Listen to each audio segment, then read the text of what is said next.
My name's GuykesTV, and for the past 20 years I've been lucky enough to test the best bikes in the world.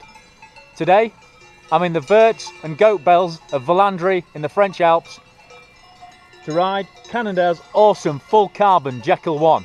So what are Cannondale hiding on the Jekyll that make it so special? For a start, full carbon frame on this Jekyll One. Jekyll 2 gets an alloy swing arm, Jekyll 1 full carbon swing arm, full carbon mainframe from Cannondale's BALLISTEC carbon fibre layup.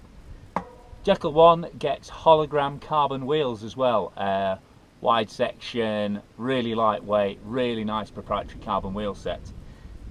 Cannondale also use their AI offset on the rear wheel. Cannondale says gives a stiffer rear wheel, stiffer back end, and the way this has been hauling through corners, I'm definitely inclined to believe that. Another Cannondale exclusive, you've got this Gemini version of Fox's X-Shock, which using the lever up here you can toggle between 165mm in full travel, flow mode, and 135mm in shorter travel, hustle mode.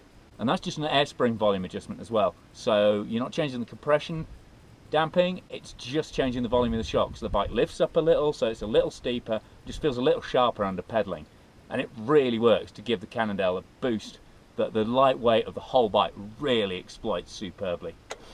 To match that up front, you've got 170mm travel, float 36 Fox fork, full factory unit again, just like the back. It's got that gold Kashima coating, and this has separate high and low speed compression damping tune on the top, so it's a fork you can set up exactly how you want. They've gone from axis 2.4 and 2.5 inch wide type to plump up the volume and really stick the bike down onto the trail and suck up those little irregularities that mean so much in terms of traction. Up front you've got a really good width Cannondale bar, you've got a short stem as standard, and you've got full SRAM Eagle, 12 speed, 500% gear ratio with a Descendant carbon crank with the new race face turbine dropper post and fabric saddle, colour coded of course. And out here in the proper Alps, this bike is just beautiful. For a mainstream bike, this has got really good geometry.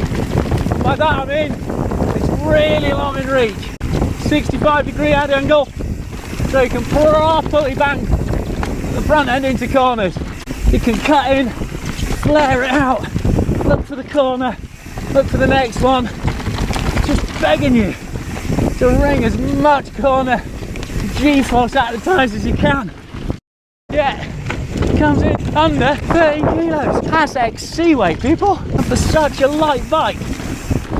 Those locker pivots and that BALLISTEC frame are remarkably stiff. I know exactly where it's going, and I can put it exactly where I want on the trail, making the most of those carbon wheels, stiffness of them, the grip from the Maxxis tyres. This is a bike that loves to get its bars over.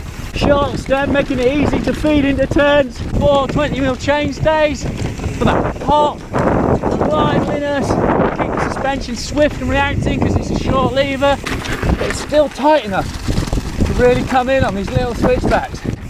Has super accurate 36 fork with the low and high speed compression circuits.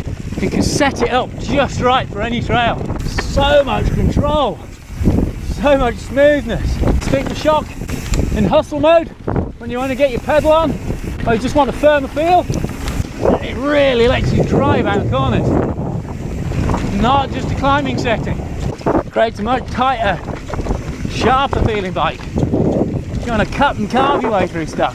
Flick of the switch and you got a very different feel underneath you. It's like properly triggering a warp speed engine.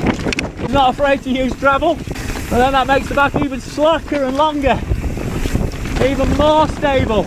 And because that lets you carry speed so easily, that means you can make the absolute most of all that grip and stability from that long, low front end.